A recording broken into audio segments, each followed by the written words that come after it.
Hello viewers, welcome to NB EduTech. CMO আসামৰ Facebook হ্যান্ডেলৰ পোৱা এটি তথ্য আপোনালোকৰ ওচৰত শ্বেয়াৰ কৰিব বিচাৰিছোঁ।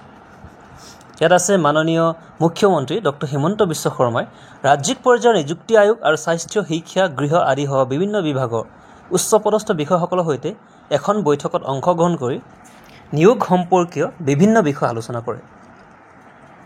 ACM Dr. Himanta Biswa Sharma shared a review meeting with the State Level Recruitment Commission and senior officials of departments including health, education, home and others to ensure smooth completion of recruitment formalities. HCM outlined the plans to distribute 35,000 plus appointment letters for class 3 and class 4 posts in October this year.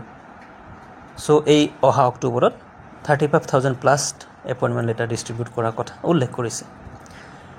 ভাল কথা এইটো এটা বন্ধু-বান্ধৱীসকল ইয়াত education department স্পষ্টকৈ উল্লেখ কৰা আছে। Education ডিপাৰ্টমেণ্টত GTPGT আহি গ'ল আৰু এটা প্ৰশ্ন আমাৰ মনত উদ্ভৱ হৈছে নহয় জানো যে 4,500 প্লাছ 5,550 ইয়াত ইনক্লুড হ'ব নেকি? বন্ধু-বান্ধৱীসকল আশা আমি নিশ্চয় কৰিব পাৰোঁ। ইনক্লুজনৰ আশা আমি নিশ্চয় এই কাৰণে কৰিব পাৰোঁ, এটি আনুমানিক এনালাইচিছ এটা কৰিছিলোঁ কিমান পোষ্ট আছে বুলি। চ' ইয়াত 35,000 প্লাছ যিহেতু টাৰ্গেট আছে, ADR আমি গম পাওঁ 12,600 পোষ্ট আছে, GTPGT 9,717, সৰ্বমুঠ কিমান হৈ যায় এপ্ৰক্স 22,000। আৰু হোম বা হেল্থ ডিপাৰ্টমেণ্ট, SLPRB বা বিভিন্ন অন্য ডিপাৰ্টমেণ্টত কিমান পোষ্ট আছে, কিমান এডভাৰটাইজমেণ্ট হ'ল যোৱা 24 বা 25 বৰ্ষত, তাক গোটেইখিনি ডাটা আমাৰ হাতত নাই। তথাপি কেইটামান স্ক্ৰীনশ্বট মই ইয়াত শ্বেয়াৰ কৰিছোঁ, যিখিনি ভাইবা ভইচ বা প্ৰেক্টিকেলৰ কাৰণে বা এডমিট কাৰ্ড ডাউনলোড কৰিবৰ কাৰণে যিখিনি সময়ে সময়ে নটিছ জাৰি কৰে, তাত পোষ্টৰ কথা কিছুমান উল্লেখ আছে। আপোনালোকে জাষ্ট ফৰ ৰিফাৰেঞ্চ এইখিনি চাব পাৰে। Date is not exact, just আপোনালোকে ৰিফাৰেঞ্চৰ কাৰণে চাব পাৰে। গতিকে সকলোখিনি মিলাই এটা আনুমানিক 4,000 পৰা 7,000 বুলি মোৰ ব্যক্তিগতভাৱে মই ধৰিছোঁ। এইটো ডাটা ভেৰি হ'ব পাৰে ৰিয়েল যেতিয়া এপইণ্টমেণ্ট লেটাৰ্ছ ডিষ্ট্ৰিবিউট কৰিব। চ' স্ক্ৰীণত চাইছে, ধৰক ইয়াত যেনেকৈ SLPRB আপোনালোকে 1645, 114, 58, 654, 204, 262, 269, 5 পোষ্ট, এনেকৈ বিভিন্ন পোষ্টৰ তেওঁলোকক বিভিন্ন ইনষ্ট্ৰাকশ্যন দি অলপ পাছত আপোনালোকে দেখিব কামাণ্ডৰো আছে। চ' এইখিনি এপইণ্টমেণ্ট যিখিনি হোৱা নাই গোটেইখিনি এপইণ্টমেণ্ট ইয়াতে ইনক্লুড নিশ্চয় কৰিব, হোম ডিপাৰ্টমেণ্ট যেতিয়া উল্লেখ কৰিছে।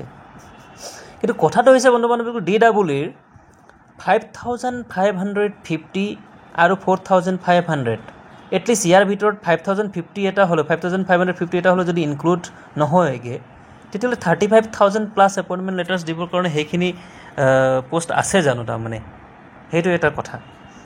মোৰ বোধেৰে এইটো যে আমাৰ DWৰো এটলিষ্ট দুটা পৰ্যায়ৰ ভিতৰত, দুটা ফেজৰ ভিতৰত এটা 5,550 যি অলৰেডি PDB হৈ গৈছে, সেইখিনি ইনক্লুড হোৱাৰ অৱকাশ বহুত আছে বন্ধু-বান্ধৱীসকল। মাননীয় মুখ্যমন্ত্ৰী ডাঙৰীয়াৰ মাজতে কৈছিলে যে যেতিয়া প্ৰশ্ন সোধা হৈছিলে, আপোনালোকে পাইছে ভিডিঅ'ৰ যোগেদি, যে 5,550 এবাৰ দিম আৰু এইটো 4,500 বছৰৰ ভিতৰতে দিম, অলপ পাছত দিম, নহয় জানো? এতিয়া NISৰ কেছ চলি আছে, ৰায়দান কি আহে, মহামান্য উচ্চ ন্যায়ালয়ে কেনেকুৱা ৰায়দান দিয়ে, সেইটো এটা কথা। যদি চব ঠিক ঠাকে হৈ যায়, এতিয়া অহা কাইলৈ আছেই, তেতিয়াহ'লে PDB 4,500 সেই পথো সুচল হ'ব। কিন্তু আমাৰ ইচ্ছা, আমাৰ প্ৰচেষ্টা গোটেইখিনি হ'ব লাগিব যে এটলিষ্ট 4,500 যদি কেইদিনমান পাছতো দিয়ে, 5,500 যিহেতু অলৰেডি প্ৰচেছ কমপ্লিট, তেওঁলোকৰ যাতে এই মেগা এপইণ্টমেণ্ট ডিষ্ট্ৰিবিউশ্যন প্ৰক্ৰিয়াত যাতে ইনক্লুড হৈ যায়, সেইটো আমি প্ৰচেষ্টা এটি চলাব লাগিব, অনুৰোধ আমি জনাব লাগিব। চ' এইখিনি আছিল ইনফৰ্মেশ্যন বন্ধু-বান্ধৱীসকল। সকলোলৈ পুনৰ শুভেচ্ছা থাকিল। Thank U.